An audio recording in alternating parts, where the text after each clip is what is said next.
Hey guys, it's Ogs. In this video, we're gonna talk about why Chelsea recruitment system sucks. Yeah, you're gonna ask me, what do you mean by our system sucks? If you look at the last few years, Chelsea recruitment system been really very poor. Pretty much everybody that we bought somehow flopped or didn't really meet the expectation from the club and also from the fans. The list is very long and I'm not gonna be able to remember every name on top of my head, but I can just remind you people like Zappacosta, Gilobogi, Drinkwater, Ross Barkley, Morata, Falcao, Pato, Higuain, Batshuayi, and so on. Right now, we are struggling to get something out of our most expensive players in the team, Timo Werner and Kai Havertz. Let me make it clear, I am not calling them flop because it's too soon to call them flops. They need time to adjust in the Premier League.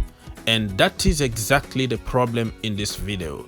Why other teams manage to find players that will fit perfectly their teams and hit the ground running, but for Chelsea, we need to wait for years, and sometimes we can wait for years, but it will never come, you know? People like Morata, it never happened, but we waited and we waited. We gave him chances after chances, and the rest is history. But if you look at a team like Man City, they go to Portugal, they bought Ruben Diaz. Immediately he came to the team, he became like Van Dijk. He fixed many problems in that team. Immediately it's working. If you move to Man United, you're gonna find somebody like Bruno Fernandes. He came and immediately hit the ground running. He saved Man United from relegation. I am bantering here. It's just a joke, but you know what I'm trying to say, right? And if you go to Leicester City, you're gonna find their recruitment system is just like the top of the top.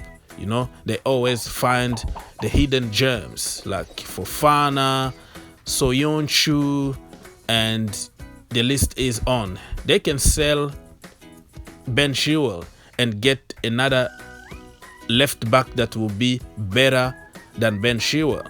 They can sell Harry Maguire for 80 million and then find Soyuncu from nowhere, and Soyuncu performing better than the 8 million defender. You know what I mean? So why other people can find joy to the recruitment, but at Chelsea Football Club, it's always a problem.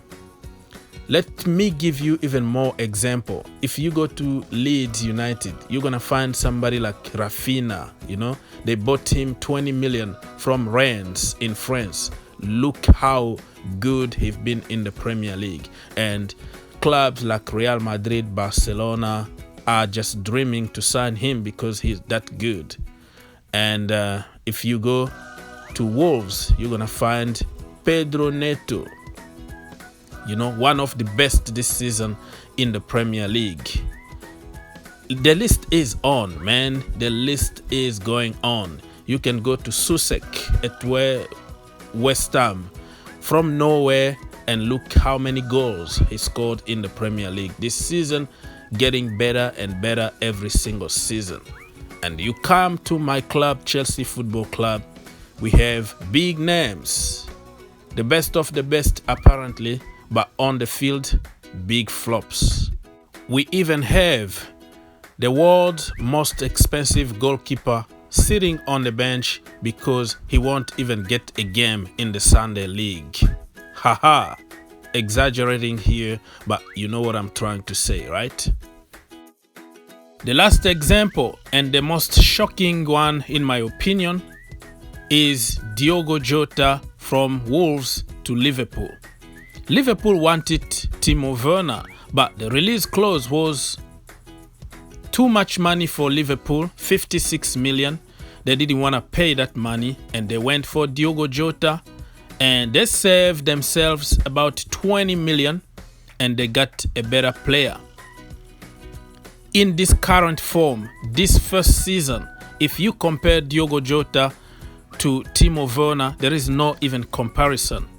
Diogo Jota is better than Timo Werner. But at the beginning of the season, if you asked every Chelsea fan to choose between Jota and Werner, 99% of us were going to choose Timo Werner. But the same people right now, if you give them a choice between both of them, many of us are going to choose Jota, right? So the question is, why is that? Why Chelsea keep on getting flops, expensive flops, and other teams are getting excellent players, even if they get them cheaper? So I came up with some theories. The first one is the conflict of interest at Chelsea Football Club. What I mean by the conflict of interest is not only about money, but about everything. Let me give you an example. If Mr. Abramovic wants Terrace or Chenchenko, he doesn't need to ask anybody. He can go and buy them. And the manager has no choice but to use the players that the boss likes. So you have a conflict now with the boss himself and the manager. The manager is obligated to make it work no matter what. And if you go to the board level, Marina, Bruce, and all the boys in the office, they care also about the financial side of Chelsea Football Club. They're gonna decide, instead of going for an expensive player or whatever, let's just go for a Zappacosta. Let's just go for a Danny Drinkwater or a, Ross Barkley, because we're gonna save money. He's English, his resale value is going to be up. So we buy him, and you, the manager, you find a way to use them, period. As a consequence, the youngsters that's been waiting for years an opportunity to impress in the first team will never have a chance. Shame on us. We don't have any clear direction at Chelsea Football Club since Michael Emenalo left. But even before that, he didn't have any power, to be honest with you. He built one of the most impressive academies in the world of football. But guess what? All the talent that he worked very, very hard to bring at the bridge, we never used them. I'm not going to repeat the example of Lukaku, De Bruyne, Courtois, and Salah and all that, because it's just becoming boring. But when I saw some people try to disrespect Michael Emenalo and labeled him as the cancer at Chelsea Football Club, I was shocked. Michael had a long-term vision, but long-term vision doesn't work at Chelsea Football Club. What do you expect him to do? He brought you all the talent in the world. The manager don't want to use them. The owner is acting crazy and want success right now. So what do you expect? Those youngsters just left. Some of them made some great career somewhere else, and we just keep on going back to the point that we started like 20 years ago, which is short-term success. Okay, buy now, win some trophies, and go back to zero.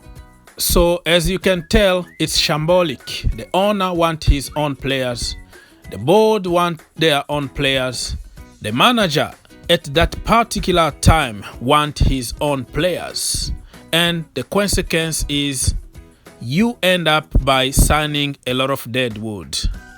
So if Chelsea had a proper director of football, somebody who got the power, somebody who got the last word, the last decision, somebody who has a vision about the club and not the short term, you know what I mean? You're gonna say, Oh, what about Pulisic? Pulisic is just an advisor to Marina. You know, the last decision is going to be taken by Marina, who is not even a football person, if that makes sense. She is a business person. The last point I wanted to mention in this video is that Chelsea owner, Chelsea board, Chelsea managers, and Chelsea fans are addicted to big, shiny names. Yeah, it's a Chelsea thing. The modern Chelsea is all about big names. We are ready even to sacrifice somebody like Rory Jennings to go buy Atal from Nice because his name is too cool and he's doing good in the French league. And that was just an example. You know, in the past, we sacrificed people like Patrick Bamford and we went for Falcao, who've been suffering with injuries because we want a big name. You know what I mean? We went for Pato.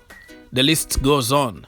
It tells you that everybody that is doing good in another league and got a cool name, we love them at Chelsea Football Club.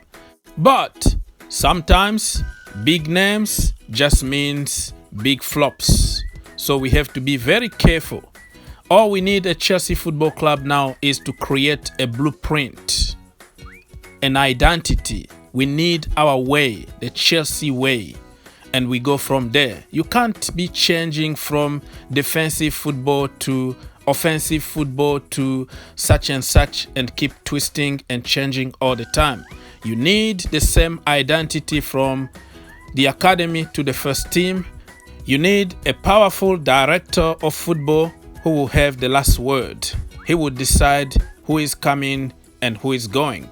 He will be in charge of choosing the future managers because we already have the way of play, the Chelsea way, if that makes sense.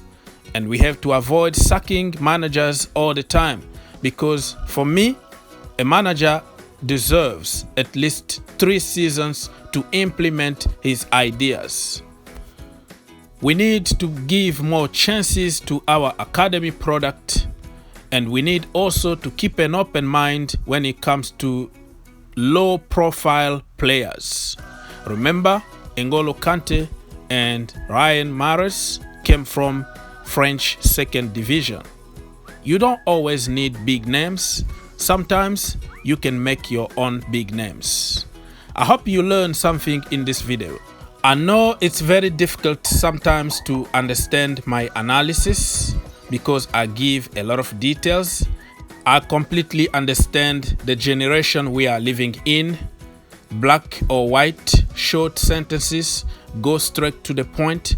We don't want to hear your blah blah blah. But sometimes I can't help. This is the way I am. And I just hope that I helped somebody to think outside the box by watching this video.